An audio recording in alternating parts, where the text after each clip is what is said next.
5 hal tentang Masjidil Aqsa yang perlu diketahui. 1. Kiblat umat Muslim pertama. Masjid Al-Aqsa menjadi kiblat umat Muslim generasi pertama, hingga 17 bulan lamanya, sampai kemudian dialihkan ke Ka'bah atau Masjidil Haram. 2. Masjid kedua di dunia. Masjid Al-Aqsa merupakan masjid kedua yang dibangun di dunia sebagaimana hadis Abu Dzar yang diriwayatkan oleh Imam Al-Bukhari dan Muslim. Ia berkata, "Aku bertanya, wahai Rasulullah, masjid manakah yang pertama kali dibangun?" Beliau menjawab, Masjidil Haram. Aku bertanya lagi, kemudian, masjid mana? Beliau menjawab, kemudian Masjidil Aqsa. Aku bertanya lagi, berapa jarak pembangunan antar keduanya? Beliau menjawab, 40 tahun, hadits riwayat Al-Bukhari dan Muslim.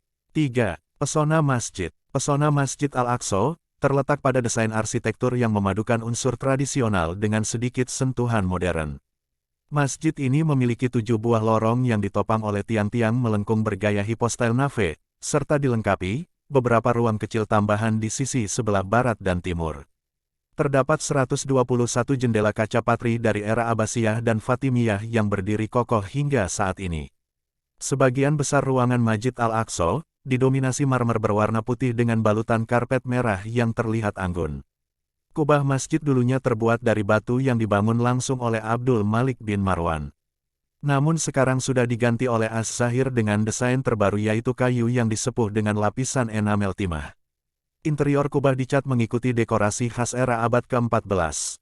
4. Tempat persinggahan Isra Miraj. Sesuai yang ada di dalam Al-Quran Surat Al-Isra ayat pertama, merupakan peristiwa terbesar dalam sejarah umat manusia dan bagian dari mujizat Rasulullah Shallallahu Alaihi Wasallam, yaitu ketika Rasulullah dipertemukan langsung dengan Sang Pencipta, Allah Subhanahu wa Ta'ala. Rasulullah didampingi malaikat Jibril dengan mengendarai buraq, berangkat dari Masjidil Haram menuju Masjidil Aqsa. Di kawasan Al-Aqsa inilah, buraq itu melintas melalui sebelah dinding barat Masjidil Aqsa, untuk kemudian menuju Sidratul Muntaha, berjumpa dengan Allah Subhanahu wa Ta'ala. 5. Tempat yang diberkahi. Masjid Al-Aqsa merupakan tempat yang dilebihkan keberkahannya oleh Allah Subhanahu wa Ta'ala. Yang dimaksud dengan diberkahi adalah, karena kawasan Masjid Al-Aqsa merupakan tempat diutusnya sebagian para nabi. Allah berikan kesuburan tanahnya, sehingga menghasilkan aneka tanaman dan buah-buahan, serta barang tambang yang terkandung di dalamnya. Diberkahi pula mata pencahariannya, makanan pokok, dan hasil pertaniannya. Termasuk banyak tanaman, sungai dan kesuburan yang tiada putus. Itulah sejarah singkat ataupun kisah tentang Masjid Al-Aqsa. Dengan mengetahui keutamaan Masjid Al-Aqsa semoga menambah kecintaan kita dan bisa beribadah di masjid yang penuh berkah ini.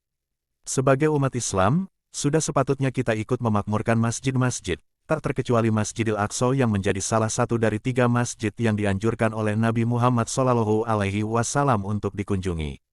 Dalam sebuah hadis yang diriwayatkan oleh Imam Tabrani, Rasulullah SAW bersabda, "Salat di dalam Masjidil Haram seperti melaksanakan 100.000 salat, salat di dalam masjidku, Masjid Nabawi, seperti melaksanakan 1000 salat, dan salat di dalam Baitul Maqdis atau Masjidil Aqsa seperti melaksanakan 500 salat." Hadits riwayat Imam Tabrani.